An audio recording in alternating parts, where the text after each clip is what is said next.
I sat in the Orion Tech meeting room, looking at the faces of my superiors. I knew that my proposal was revolutionary, something that could change the way technology was seen and used.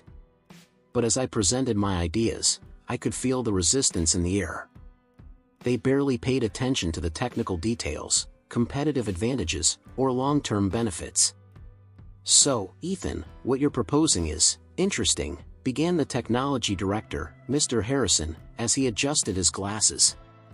"But we can't just abandon our current projects for such a risky idea." Risky? I almost couldn't contain my frustration. "Mr. Harrison, this project could put us years ahead of the competition. We're talking about an innovation that could redefine the market." "I understand, but the company needs stability now, not risk," he replied dismissively. "We will continue to upgrade our current system. It is a safe and proven approach." I felt devalued and betrayed. I spent months working on that proposal, believing that I was contributing to the future of Orion Tech. But there I was, watching my work be thrown aside in favor of an outdated, visionless idea. I left the meeting room with a lump in my throat. Frustration turned into determination. I knew my innovation had potential, and I wasn't going to let it die there. I decided that I would work on the project secretly.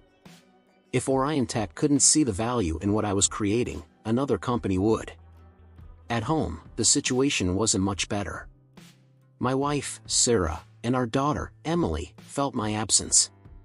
I spent hours locked in the office, immersed in calculations and prototypes. "Ethan, you need to rest," Sarah said often, concern evident in her eyes. "You're killing yourself over this. And we miss you." "I know, Sarah," I replied, trying to ease the tension. "But I need to do this. If I don't prove myself right, no one will believe me anymore." "But at what cost?" she replied. "Emily barely sees you. I barely see you. We're here for you, but you always seem to be somewhere else." I knew she was right. I was moving further and further away from my family, but the need to prove myself was overwhelming. I spent sleepless nights, adjusting codes, testing hypotheses, and improving the prototype. Looking at Emily as she slept, I wondered if I was doing the right thing. But every time I thought about giving up, I remembered the look of disdain from my superiors. That memory fueled my determination. Finally, after months of hard work and sleepless nights, the project was ready. I knew I couldn't introduce it to Orion Tech again, so I made a bold decision. I would look for Technova, Orion Tech's biggest rival. "You are crazy," Sarah exclaimed when I told her my plan. "If they find out, you could lose everything." "I know," I replied, holding his hands. "But I can't let this idea die. I need to try, for us, for Emily, for me." And so, with my heart racing and my mind buzzing with uncertainty, I prepared to take the next step. I was determined to show the world the value of my innovation, even if it meant risking everything. When I finished my project, a mix of relief and excitement washed over me. I knew I was facing something revolutionary, something that could transform the technology industry. However, the recognition he so desired would not come from Orion Tech. Rejection from my superiors had been a hard blow, but also a catalyst for my determination. After many nights of reflection and discussions with Sarah, my wife, I decided it was time to take bold action. I needed a place where my innovation was valued and could reach its full potential. It was then that I thought about Technova, Orion Tech's biggest rival. I knew it would be a risky move, but I was willing to risk everything. I scheduled a meeting with Technova executives. On the appointed day, I entered the company's headquarters with a mix of anxiety and confidence. I was welcomed by Lila, an ambitious and insightful executive, who quickly showed interest in my project. "Ethan, I've heard a lot about you. I'm curious to see what you have to show us," said Lila, with an enigmatic smile. I took a deep breath and started the presentation. I explained every detail of my innovation, showed market projections and how the technology could surpass anything Orion Tech was developing. With each slide, I saw the sparkle in Lila and the other executives' eyes. When I finished, Lila looked at me seriously and said, "Ethan, this is just brilliant. We are ready to make you an irresistible offer. We want you at Teknova." My heart raced. It was the opportunity one was waiting for. I accepted the offer and started working at Teknova immediately. In the first few days, I dove headfirst into the project, now with resources and support that I never had at Orion Tech. The feeling of freedom and appreciation was indescribable. Lila, who quickly became my ally, mentored me and opened doors within the company. In one of our meetings, she told me, "Ethan, you have a rare talent. Here at Teknova, we want you to explore your full potential. Don't worry about the limitations you faced in the past." Meanwhile, the effects of my innovation began to be reflected in the market. Orion Tech, once the undisputed leader, began to feel the impact. Sales fell, and the company entered a state of alert. I knew their reaction would not be long in coming. One afternoon, while reviewing some reports, I received a call from an old Orion Tech colleague, Mark. His voice was thick with frustration. "Ethan, what did you do? Orion Tech is falling apart because of its technology. How could you betray the company like that?" I took a deep breath before responding. "Mark, I tried. I tried to show the value of my project, but no one listened to me. At Teknova, I found the recognition I always sought. It's not betrayal, it's survival." Mark sighed on the other end of the line. "I hope you know what you're doing. Good luck, Ethan." I hung up the phone, feeling the weight of my actions. Orion Tech, once my professional home, had now become an adversary. I knew things would get worse before they got better. Over the next few months, Lila and I worked tirelessly to advance the technology even further. With each progress, Teknova grew stronger, while Orion Tech continued its freefall. Tensions began to rise, and rumors of industrial espionage began to circulate. At one of our meetings, Lila took me aside.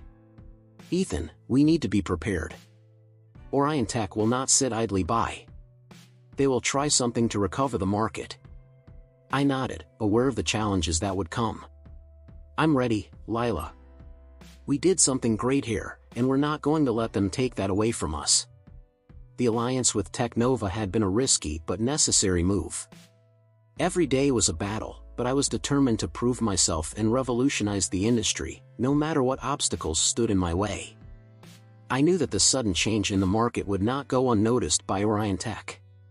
Teknova was growing rapidly with the technology one developed, and that would certainly raise suspicions. What I didn't expect was the intensity of the chase that was about to come. It all started with small signs. Sometimes, when leaving the Teknova office, I felt like I was being followed. Furtive glances from unknown people, cars that seemed to follow me for longer than usual. Initially, I thought it was just paranoia. But it soon became clear that there was something more. One day, I was at the cafe next to work when I noticed a man in a dark suit, sitting a few tables back, staring at me. He held a newspaper, but his eyes never left my direction. I felt a chill down my spine. "Sarah, I think I'm being followed," I confessed to my wife that night. She looked at me with wide eyes, worried. "Ethan, are you sure? It could just be coincidence," she tried to reassure me, but there was genuine concern in her voice. "I don't know, Sarah. It's been happening often. I think Orion Tech is trying to figure out what happened," I replied, my mind already racing through 1,000 possibilities. That same week, I received an anonymous message on my cell phone. "We know what you did. We're watching." The intention was clear: to intimidate me. I showed the message to Lila, my ally at Teknova, and she immediately took action. "Ethan, we need to reinforce your security. I will speak to the board to arrange an escort for you," said Lila, with a firm and decisive tone of voice. "I don't know if that's necessary." Maybe I'm exaggerating, I tried to minimize, but Lila was categorical. "I'm not willing to take any chances, Ethan. You're a key asset to us now. Let's handle this the right way." Meanwhile, within Teknova, the presence of former Orion-Tech colleagues began to complicate things. Some of them, now my new colleagues, looked at me suspiciously. At a meeting, one of them, Marcus, couldn't resist and confronted me. "Ethan, we need to know the truth. Did you bring this technology from Orion-Tech? This could put us in a very delicate position," he said, with an accusatory tone. I looked at him, feeling a mix of anger and disappointment. "Marcus, I developed this technology on my own. Orion-Tech had the chance to take advantage of it, but chose to ignore it. I didn't steal anything." The tension in the room was palpable. Other colleagues murmured among themselves, clearly divided. Lila intervened, trying to calm things down. "Let's focus on what matters here. We have a big project on our hands, and we need to work together. Ethan is with us now, and we need to trust him," she said, with authority. Despite Lila's words, distrust was still present. Orion-Tech's suspicions and the internal pressure at Technova were pushing me to the limit. I decided to take a more proactive approach. I hired a digital security expert to protect my emails and documents and began to be more cautious with my interactions. Even so, the suspicious movements continued. One night, upon returning home, I noticed a car parked on the corner of my street. The same man in a dark suit was inside, staring at my house. I decided to confront him, but before I could get any closer, he took off in the car, disappearing into the darkness. "Sarah, this is getting out of hand. We need to be careful," I said, sitting down next to her on the couch. "We're going to be okay, Ethan. We just need to be careful and trust each other," she replied, holding my hand. The situation was becoming untenable. I knew Orion-Tech was desperate to find the truth. And I was determined to protect my innovation and my family, no matter what. I was sitting at the kitchen table, lost in thought, when I heard the front door open. Sarah entered, carrying some shopping bags. She gave me a worried but determined look. I knew this moment would come, but I didn't expect it to be so soon. Emily, our 6-year-old daughter, was in the living room, drawing on the coffee table. "Ethan, we need to talk," Sarah said, placing the bags on the counter. I sighed, already feeling the weight of the conversation that was about to come. "Yes, I know." "About what, exactly?" She approached, crossing her arms. "I found out what you were doing. Working for Technova. Why did not you tell me?" "Sarah, I wanted to prove myself. Orion-Tech rejected my project, and I knew it had potential. I couldn't just let it die." "But, Ethan, at what cost? You're distancing yourself from me and Emily. You're almost never home. It's like we're losing you," she said, her voice breaking. Emily, sensing the tension in the air, looked up from her drawing and looked at the two of us. "Daddy, will you be home tonight?" I felt a lump in my throat. "Yes, my dear. I'll be home. Promise." Sarah looked at me with a mixture of frustration and sadness. "This isn't just about being home tonight, Ethan. It's about being present. You're so involved in your work that you don't even notice what's going on around you." I knew she was right. Since I started secretly working on the project and later for Technova, my life has become a whirlwind. Nights were spent in my makeshift office, weekends were sacrificed, and the distance between me and my family only grew. "I didn't want this to happen," I said, trying to find the right words. "But I needed to do it. Not just for me, but for us. I wanted to secure a better future for our family." Sarah shook her head. "A better future means nothing if we're not together to enjoy it. What about ethics, Ethan? Do you really think what you did was right? Betray your old company like that?" I had never thought about the ethical impact of my actions until that moment. I was so focused on proving myself and showing that my idea was revolutionary that I ignored the consequences. But now, seeing the effect it had on Sarah and Emily, I began to question my choices. Emily walked over, holding my arm. "Daddy, I miss you. Will you play with me today?" I knelt down beside her, feeling a pang of guilt. "Yes, I will play with you today. And every day from now on." promise." Sarah sighed, looking a little more relieved but still worried. "I just want you to know that we're here for you, Ethan. But you need to be here for us too. And you need to think about the consequences of your actions, both for us and for yourself." I nodded, understanding the depth of his words. "I know. I'll do better, Sarah. I promise that I will be more present and think more about my decisions." She gave me a weak smile. "I hope so. Because I don't want to lose you to work or anything else." I hugged Sarah and Emily, feeling the importance of that moment. It was a turning point. I needed to find a balance between my ambition and my family, and I needed to face the consequences of my choices, both professionally and personally. From that day on, I started to redefine my priorities. I promised myself that no matter what challenges I faced at Teknova or the battles that still lay ahead, I would never leave my family behind again. And, most importantly, I would never again compromise my ethical principles in the name of professional success. At Teknova, I met a young engineer named Daniel, whose passion and talent for innovation reminded me of myself when I started at Orion Tech. Daniel was curious and always eager to learn, and it quickly became apparent that he saw me as a mentor. At first, I wasn't sure if I had the time or inclination to mentor someone, given the whirlwind of emotions and conflicts I was facing. However, Daniel's insistence and enthusiasm ended up captivating me.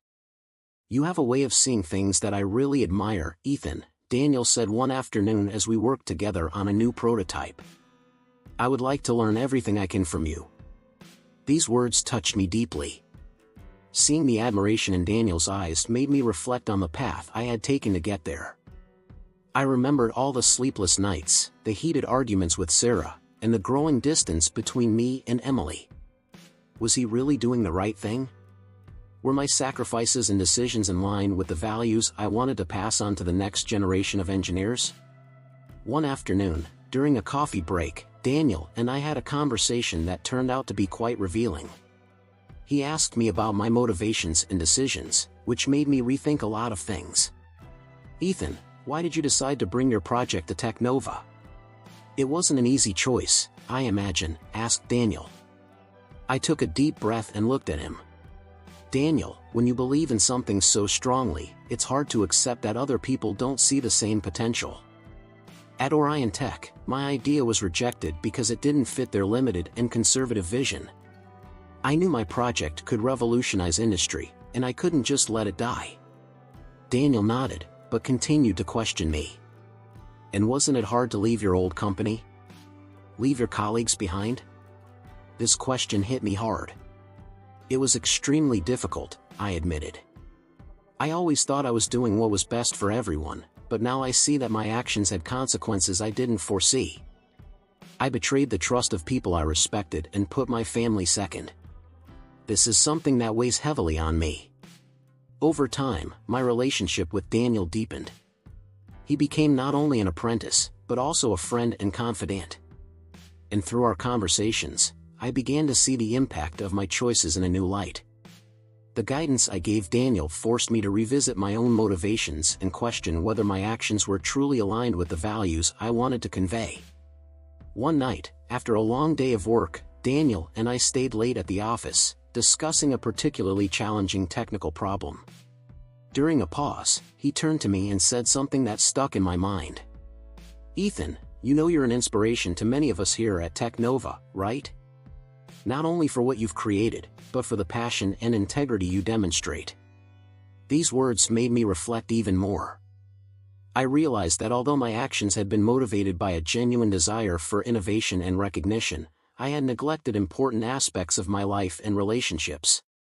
It was time to reevaluate my priorities and find a balance between my professional ambition and my personal values. Mentoring Daniel helped me see that, in addition to creating revolutionary technology, I had a responsibility to be an example of ethics and integrity.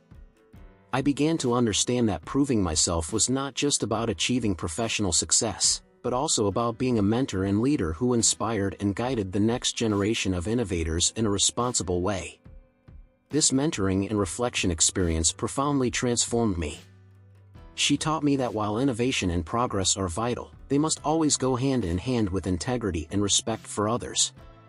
And, above all, it showed me that it is possible to achieve great things without compromising the values that really matter. Working at Teknova brought a mix of feelings that I didn't expect. On the one hand, there was the excitement of finally seeing my innovation come to life and make an impact on the market. On the other, loyalty dilemmas began to manifest themselves in ways I could not have predicted.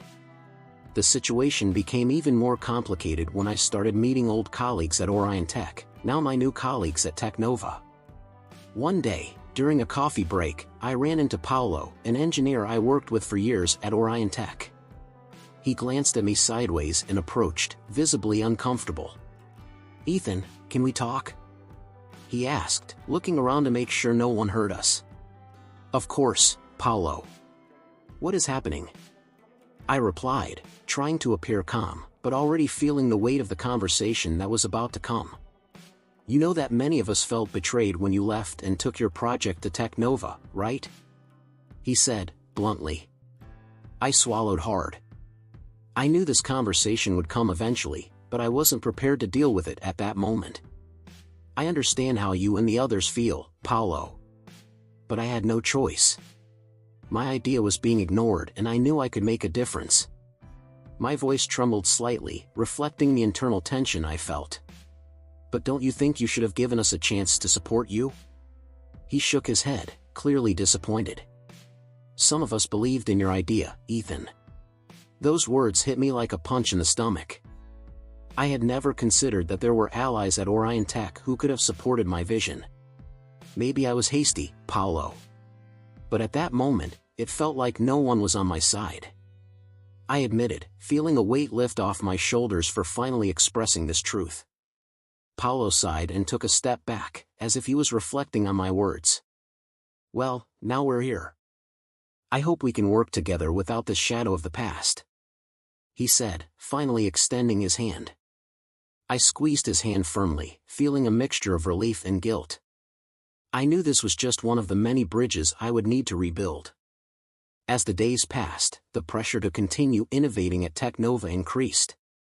Lila, the ambitious executive who had supported me from the beginning, never failed to remind me of the importance of maintaining a competitive advantage. "Ethan, we need a new proposal by the end of the month.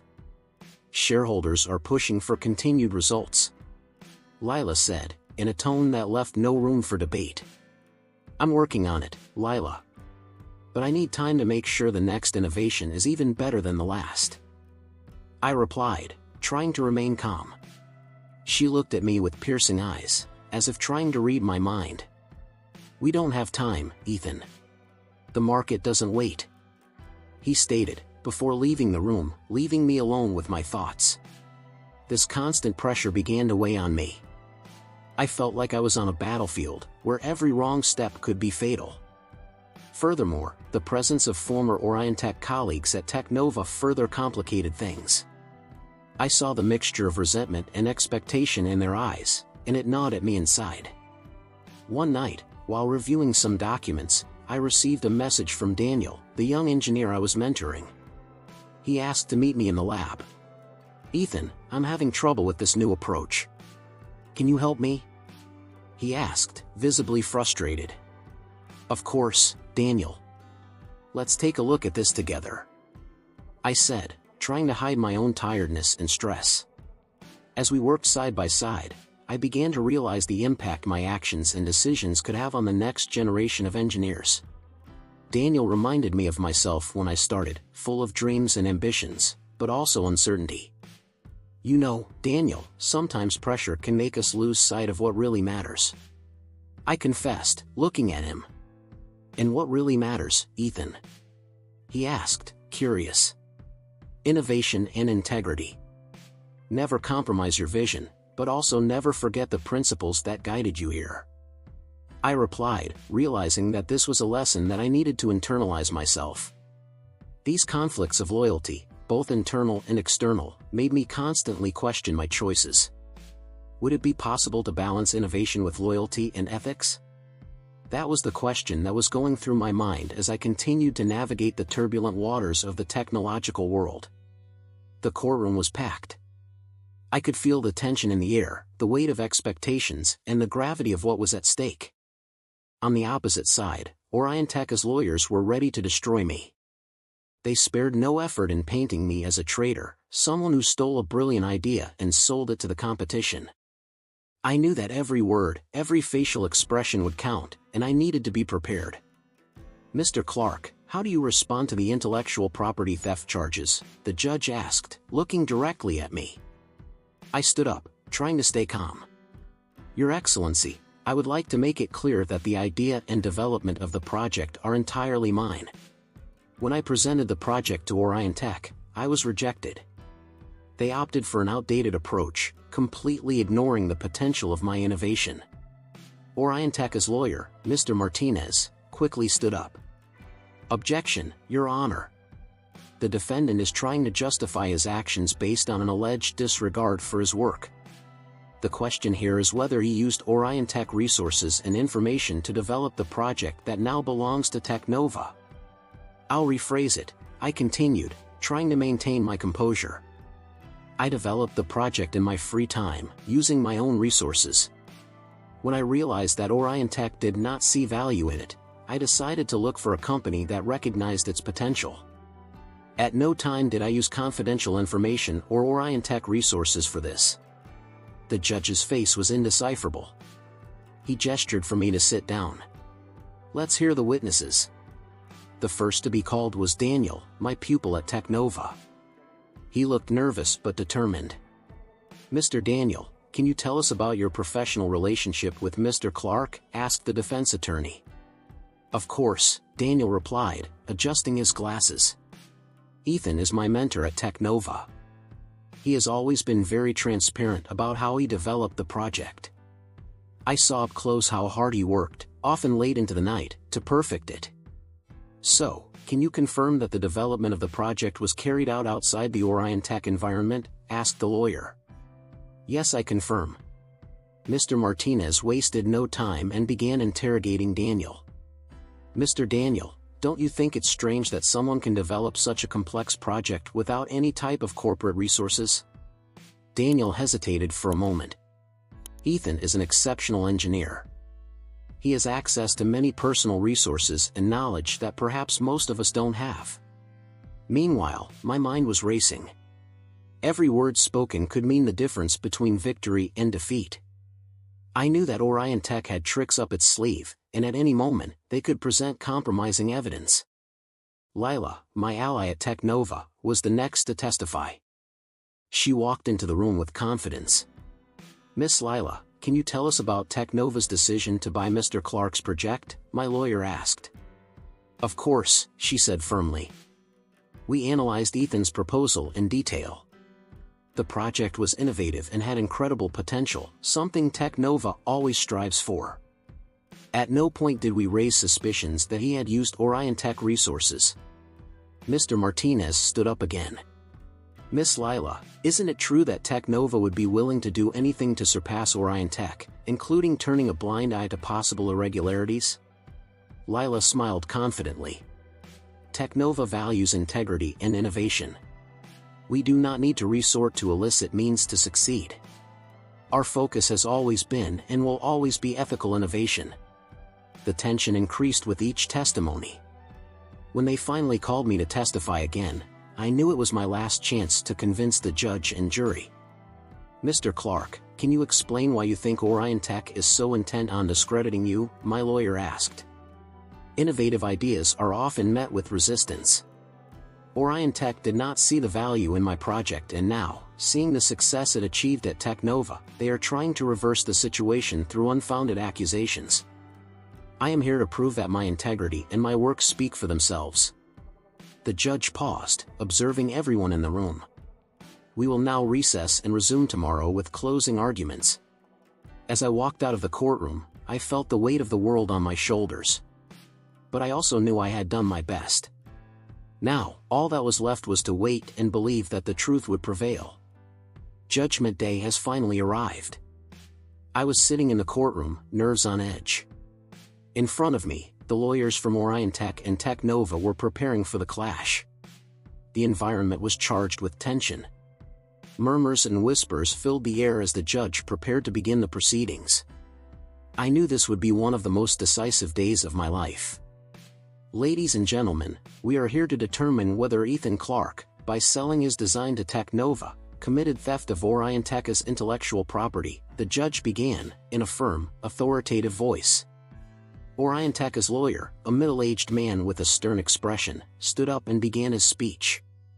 Your Excellency, we have clear evidence that Mr. Clark used Orion-Tek resources to develop his project. He betrayed the company's trust and must be held accountable for that. My heart was beating fast.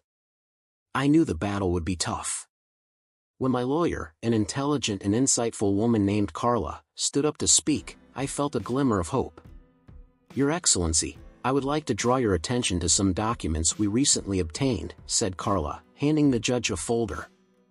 These documents reveal questionable practices within Orion-Tek that may shed new light on this case.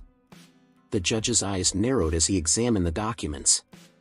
Orion-Tek's lawyer looked visibly uncomfortable. Carla continued, with unshakable confidence. These documents show that Orion-Tek has a history of plagiarism and manipulating results to favor projects that are of interest to its executives. This includes my client Ethan Clark's project, which was rejected without a fair review. The courtroom was dead silent. The sound of heavy breathing from everyone present could be heard. The judge looked at Orion-Tek's lawyer, who began to sweat. Mr. Parker, said the judge addressing Orion-Tek's lawyer, what do you have to say about these charges? Parker stuttered, trying to formulate a response. These documents are not conclusive, Your Excellency. We need more time to verify its authenticity. Carla wasted no time. Your Excellency, we have witnesses who can corroborate this information. I would like to call Mr. Robert Hayes, a former Orion-Tek employee, to the witness stand.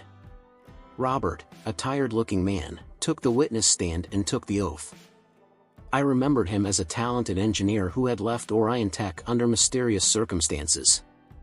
Mr. Hayes, can you tell us about your experience at Orion-Tek? Carla asked.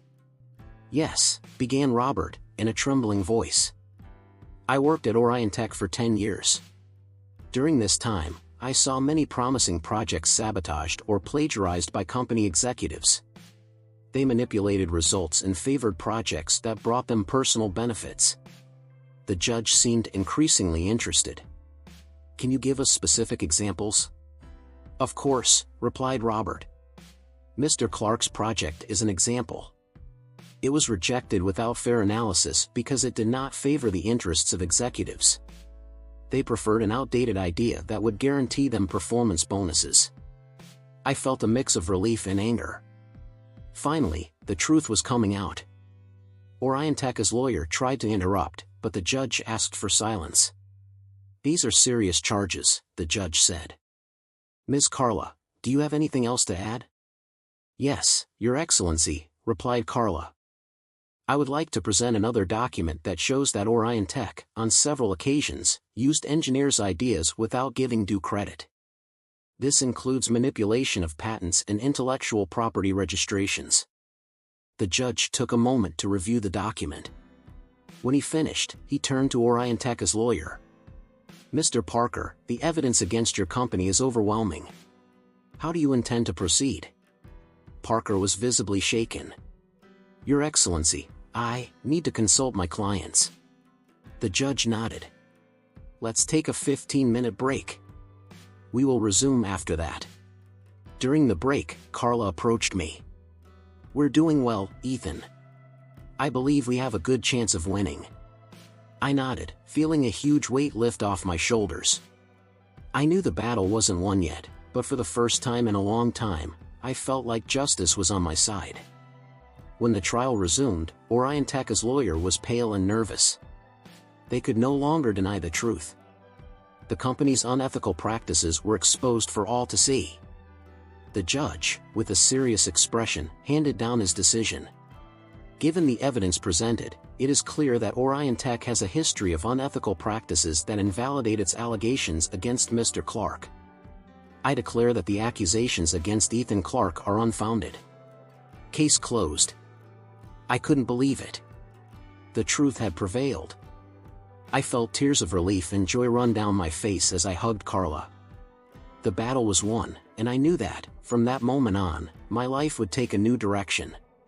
When the truth finally came out during the trial, I felt a huge weight lift off my shoulders. Orion Tech had been exposed for its unethical practices, and the court had recognized the injustice I had suffered. But although I was relieved, I knew my journey of overcoming was just beginning. After the verdict, my first priority was to reconcile with my family. I arrived home that night, tired but determined. Sarah was in the kitchen, preparing dinner, and Emily was in the living room, focused on her schoolwork. I approached Sarah, and she looked at me with a mixture of relief and concern. "Sarah, we need to talk," I said, trying to keep my voice steady. She nodded and turned off the stove, sitting at the table with me. Emily, sensing the tension, came to join us. "Ethan, I know you've done all this for us, but sometimes I feel like we're losing you to work," Sarah began, her voice soft but full of emotion. I held his hands and looked into his eyes. "Sarah, I realized how much I left our relationship and our family aside. I promise I will change. I will be more present and ethical in my decisions. I don't want you to suffer because of my ambitions." Emily, who had been quiet until then, finally spoke. "Daddy, we just want you to be here with us. We missed you." Those words hit me deeply. I realized that, despite all my professional achievements, nothing was worth as much as the love and support of my family. Over the next few weeks, I made a conscious effort to be more present. I spent more time with Sarah and Emily, participating in their activities and sharing simple but meaningful moments. Little by little, the tension eased, and our family connection grew stronger. At work, my life also took a more positive turn. Technova thrived on my innovations, and I felt more fulfilled than ever. Daniel, the young engineer I had mentored, had become a valued colleague and friend. He sought my advice not only on technical matters, but also on ethics and integrity in the profession. One day, Daniel walked into my office with a smile on his face. "Ethan, I wanted to thank you for everything. You are not only a technical mentor, but also an example of how to be a professional with integrity. I learned a lot from you." Those words moved me. I knew that my journey of overcoming was bearing fruit not only for myself, but also for others around me. "Daniel, I'm glad to hear that. My experience has taught me that success is not worth it if it is not achieved with integrity. Always keep striving to be the best, but never compromise your values." As Technova continued to grow, I realized I had found a new balance between my career and my personal life. I was more aware of my choices and more committed to ethics and integrity in everything I did. Sarah and I started planning little family getaways, something we kept putting off due to my work. Spending time with Emily, helping her with her chores and participating in her school activities, has become a priority for me. I wanted her to know that regardless of my professional responsibilities, my family would always be most important. Reconciling with my family and overcoming professional challenges taught me valuable lessons about balance and ethics. I have become not only a better engineer, but also a more present and loving husband and father. The journey of overcoming transformed me in ways I could never have imagined. After everything I've been through, I still vividly remember the moment the truth finally came out. On a day that seemed like any other, an unexpected turn of events completely changed the course of my life and career. It was a sunny day, and I was in the Technova office reviewing some proposals with Lila when I received a call that left me speechless. "Are you sitting, Ethan?" said the voice on the other end of the line. It was the private investigator that Orion Tech had hired to follow me. I never imagined I would hear his voice again. "Yes, I'm sitting." "What's going on?" I asked, feeling a chill run down my spine. "You need to know something very important. I wasn't just working for Orion Tech. In fact, I was investigating them too," he revealed. "And what I discovered could change everything." At first, I was in shock. "What do you mean he was investigating Orion Tech? What was the reason behind this?" But before I could ask any more questions, he began to explain. There was a corruption scheme within Orion Tech. Your superiors were sabotaging promising ideas, including yours, for personal gain. I have documented evidence that they deliberately undermined your project to take advantage. My mind was spinning. I didn't want to believe what I was hearing, but the investigator's voice was firm and convincing. Can you prove it? I asked, trying to remain calm. Yes, I can. And you need to see this for yourself. I'm sending all the documents to you now. You should take this to the public. As soon as I hung up the phone, Lila noticed my troubled expression and came over to me. What happened, Ethan? You look like you've seen a ghost. I told her everything the investigator had said. Lila was incredulous, but at the same time, a flame of determination lit in her eyes. We need to act fast. If this is true, we can take down Orion Tech once and for all. We spent the rest of the day reviewing the documents. It was all true. Internal emails, falsified reports, all proving that my superiors at Orion Tech were involved in a corrupt scheme. Lila and I knew we had to act quickly, so we organized a press conference to reveal everything to the public. At the press conference, I felt a little nervous, but also relieved to finally be able to expose the truth. Today, we are here to reveal something that will change the perception of Orion Tech, I began, looking at the attentive journalists. Overwhelming evidence shows that Orion Tech deliberately sabotaged innovative projects, including mine, for the personal gains of its superiors. The journalists began to murmur among themselves, and the questions came in a flood. Do you have proof of that, Ethan? One of them asked. Yes, I do. And they are available to all of you right now, I replied, signaling for the documents to be distributed. The news spread like wildfire. Within hours, Orion Tech was in flames, with investigations being launched and those responsible being fired and prosecuted. Finally, justice was being served. Later that same week, I received an offer from Technova. They offered me a leadership position, recognizing my work and my resilience. It was an offer he couldn't refuse. At home, I shared the news with Sarah and Emily. Finally, I will have the chance to lead and innovate without being sabotaged, I said, hugging my wife and daughter. And I promise I'll be more present from now on. Sarah looked at me with a warm smile. We are proud of you, Ethan. We knew the truth would come out, and that you would receive the recognition you deserve. Technova thrived on my innovations, and I finally found a balance between my career and my personal life. The Orion Tech traders faced the consequences of their actions, and I was publicly recognized as the wrong genius who never gave up. And so, in the midst of a storm of conflicts and moral dilemmas, the truth emerged, providing me with the revenge and overcoming that I had longed for.